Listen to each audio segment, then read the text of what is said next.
My wife cheated on me with her boss, and now she's claiming I stole $200, $0 from our joint account to hide the affair. Everything's headed to court, and I can't believe I trusted her. Hello, everyone. Dear listeners, please share your thoughts in the comments section below. And don't forget to like, share, and subscribe. Now, let's begin the video. Using a throwaway for obvious reasons with certain specifics modified to preserve anonymity.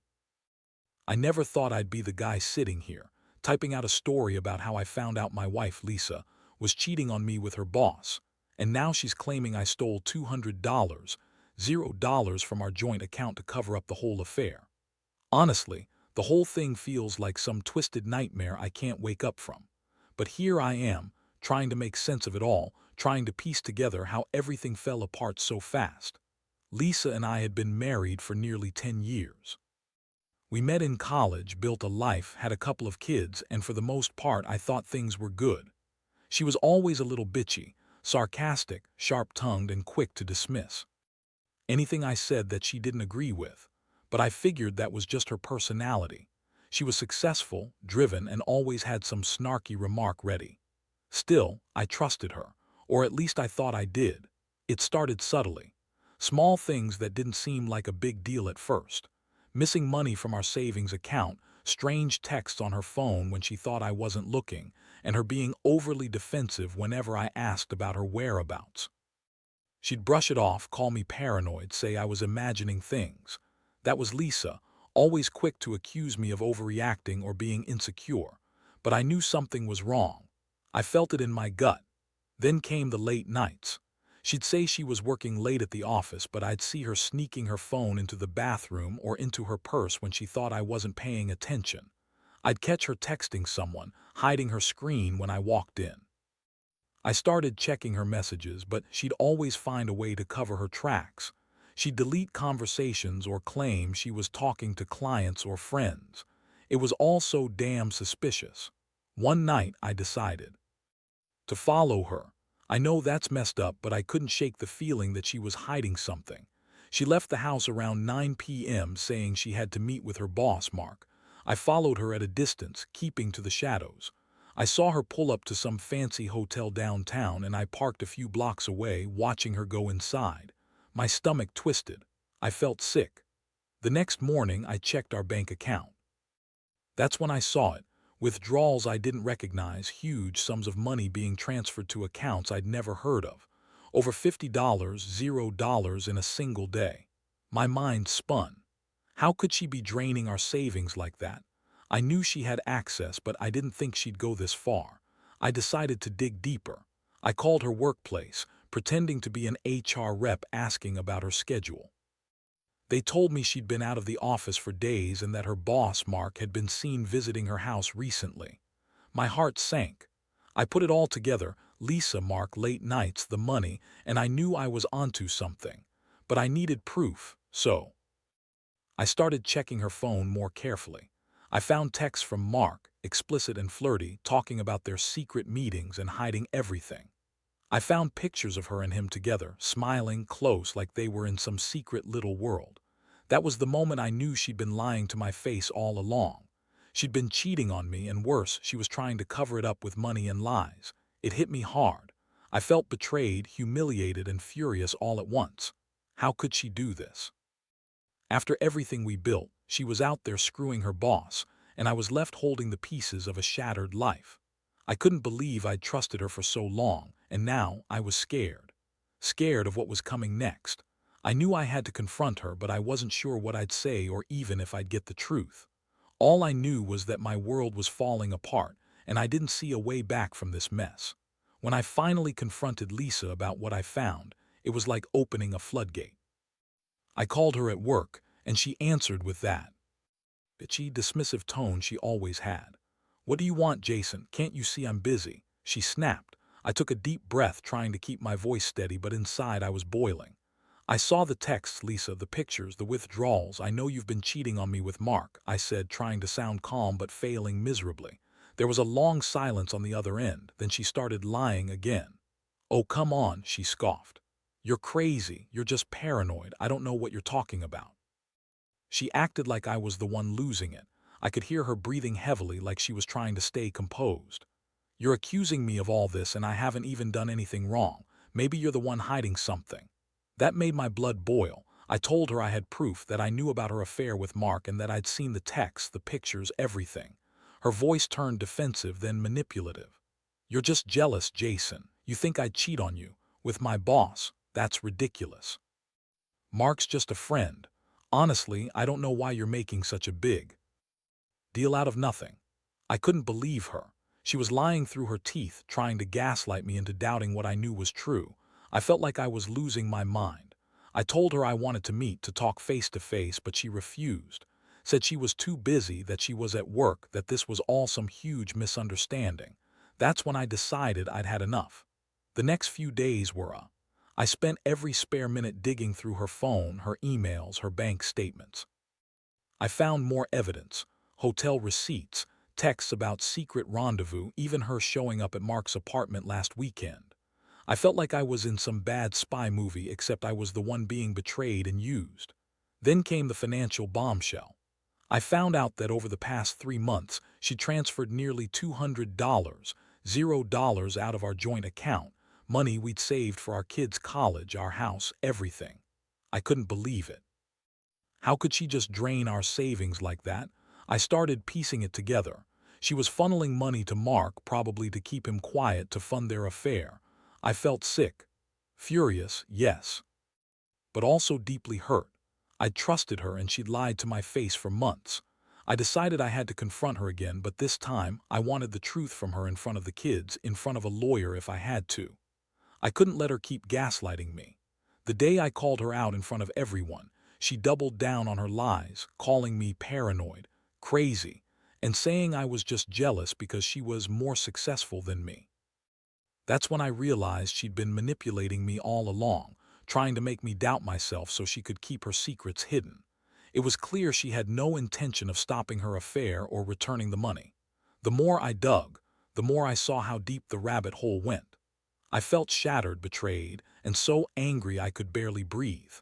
But I also knew I had to protect my kids and figure out what to do next. I couldn't let her keep ruining everything. I just didn't know how I'd pick up the pieces after this. After everything I discovered, I knew I couldn't just sit around and do nothing. I had to act fast. I started talking to a lawyer, one who specialized in divorce and financial crimes. I wanted to know exactly what my options were, especially with that staggering $200, $0 missing from our account. The lawyer told me I had a strong case for financial betrayal and that I should consider freezing our joint accounts to prevent her from draining more money. That was a blow. I never thought I'd have to do that with my own wife. Meanwhile, Lisa's attitude didn't change. She continued to deny everything, throwing around accusations that I was crazy, jealous, and paranoid, claiming I was just trying to ruin her career and reputation.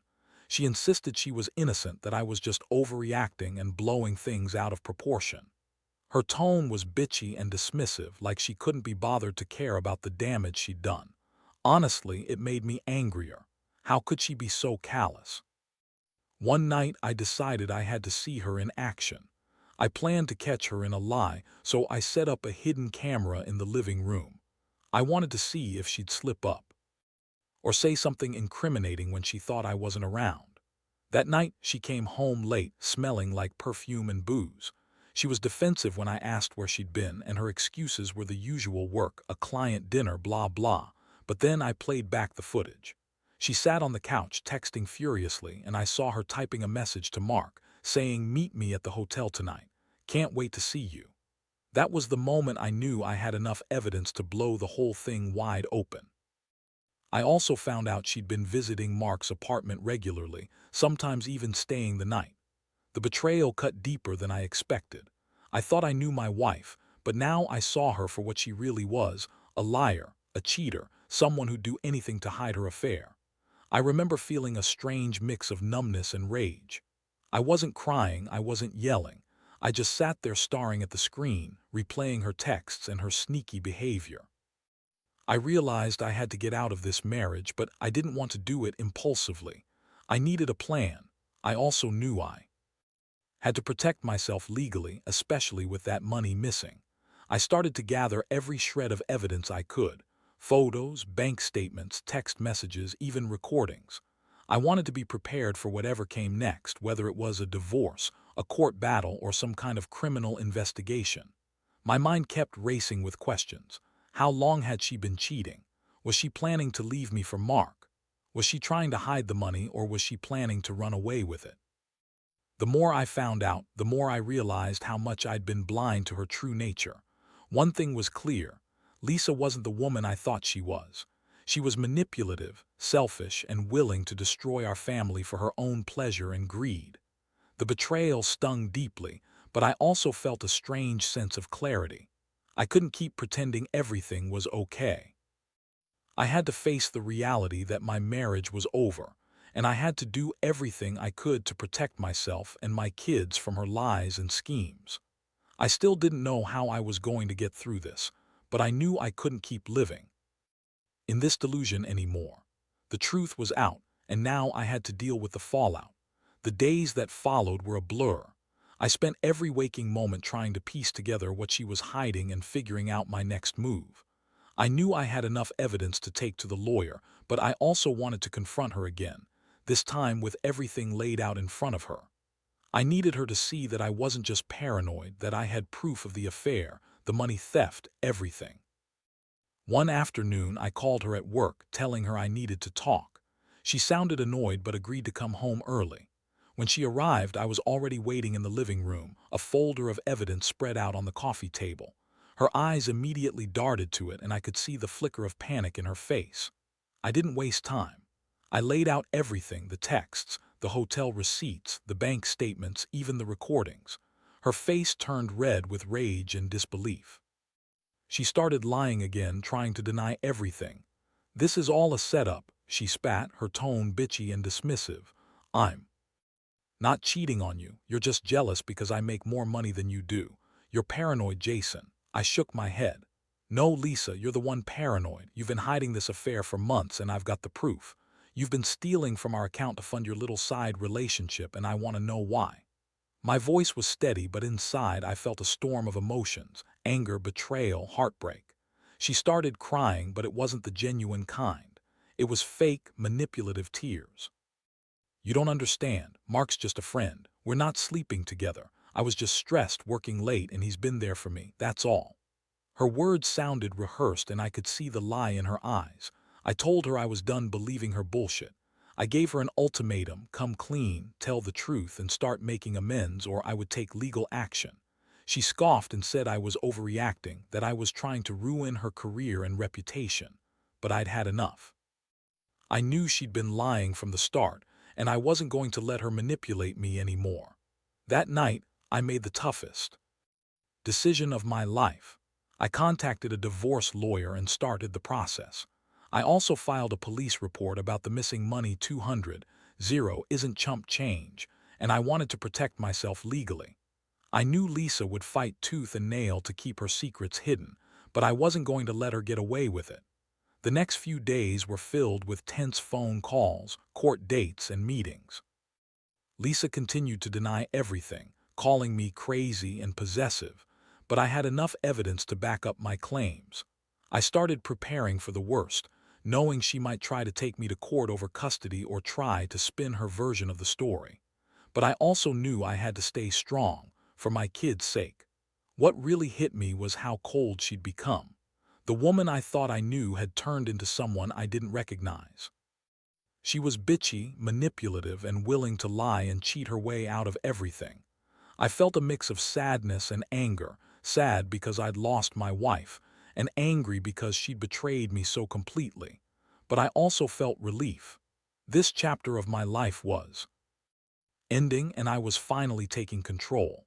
I didn't know what the future held, but I knew I had to do whatever it took to protect what was left of my dignity and my family's stability.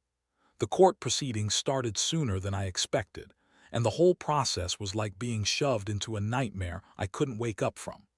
Lisa played the victim at every turn, crying fake tears and claiming I was ruining her reputation.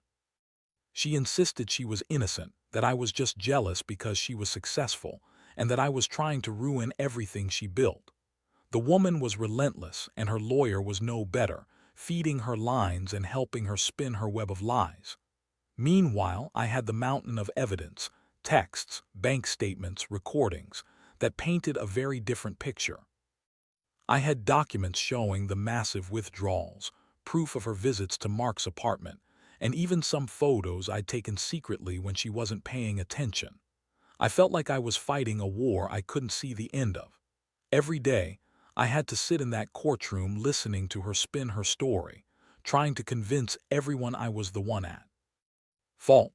In the meantime, I also had to deal with the fallout of the missing money. The lawyer explained that the police could seize assets if they found proof of theft, and I was terrified Lisa might try to hide or move what little was left. I was also worried about the kids, especially with her trying to paint herself as the victim. I didn't want them to grow up thinking their mother was some kind of innocent victim when I knew the truth. One of the most shocking moments came when the prosecutor presented the bank records, showing the $200, $0 being transferred out of our accounts. Lisa's face went pale. She tried to deny everything, claiming she had no idea where the money went, that she was being set up. But the evidence was overwhelming. I saw her trying to manipulate the court with tears and angry accusations, but it was all hollow. I knew I had done everything I could to gather proof, and I was determined to see justice served. The judge listened carefully to both sides, and I remember feeling a strange mix of hope and dread. I knew this wasn't going to be quick or easy, but I also knew I'd done everything in my power to prove her guilt. The court date dragged on for what felt like forever, but finally, the judge called for a decision. When the ruling came down, Lisa was ordered to pay back the stolen money, and the divorce was granted. She was furious, screaming and crying, but I felt nothing but relief. The aftermath was brutal. Lisa refused to accept her guilt, and she tried every trick in the book to spin her version of events. She filed for custody, claiming I was unfit, despite all the evidence against her. I fought hard, knowing I had to protect my kids from her manipulation. I also had to rebuild my life from scratch. The house was quiet without her, and the weight of betrayal still weighed heavily on me. But I learned a lot from all of this. I learned that trust can be shattered in an instant, that some people are willing to lie and cheat their way through life just to get what they want. I also realized I was stronger than I thought. I survived the betrayal, the court battles, and the heartbreak. Most of all, I learned that revenge isn't about hurting someone else, but about protecting yourself and your future. I may have lost my marriage, but I gained clarity, strength, and a renewed sense of what really matters. In the end, I managed to piece my life back together, though it took months of therapy, legal battles, and a lot of sleepless nights. The betrayal cut deep, but I refused to let it define me. I realized that trusting someone blindly is often a mistake, but trusting myself to move forward is what truly matters. My kids are with me now, and I've made it a point to be honest with them about what happened, age appropriate, of course. I want them to see that even when life throws you the worst, you can still come out stronger. Lisa's gone, and I don't bother to keep in touch. Her attempts to manipulate the situation and turn everyone against me failed, and honestly, I don't care anymore. Looking back, I see how naive I was to think that love and loyalty were enough. I was blinded by my trust and maybe even some hope that she'd change. But people reveal themselves in moments like these. Now, I know who she really was: selfish, manipulative, and willing to destroy everything for her own selfish gains. And I also learned that revenge, when done the right way, by exposing lies, protecting yourself, and refusing to be a victim, can set you free. If there's one thing I want others to take away from this, it's that no matter how betrayed you feel, you have the power to fight back. It's not about hurting others or exacting revenge for its own sake. It's about reclaiming your dignity and taking control of your life again.